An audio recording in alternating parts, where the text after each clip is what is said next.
So the feedback that I received for Tash's piece this week came from performing our piece in front of Lydia on Wednesday morning. This feedback included bearing in mind the spaces around the performance space, since it was shrunk last week and we would not be using the full stage. Ensuring that I connect more with my opening line in terms of emotion. To arrive from the back of the stage instead of the side where I initially was, to ensure that myself and my interaction that I have with Sylvie at the beginning of the piece can be seen by the audience and that we are not stood with our side or our back facing them.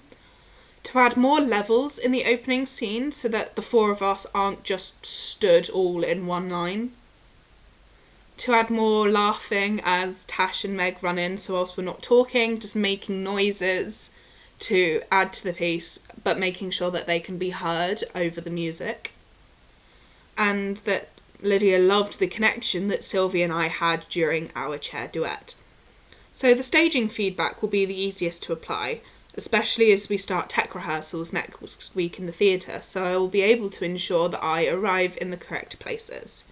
For my opening line, I will work on drawing upon my own emotions and emotional experiences in order to portray the desperation that my character feels. For the rest of the feedback, I will be working hard with my group during our rehearsals to make sure we include all of these elements, ensuring that we show that our feedback has been applied in practice. So the feedback that I received in Lydia's group piece this week was to continue developing the emotion for my voiceover lines. This week, it was determined that I would no longer be pre-recording my voiceover for the piece and will instead be reading live through a microphone in the wings. This means that it is even more important that I reach the emotion needed in my lines, as I won't be able to spend time recording them prior and re-recording them until I get them right.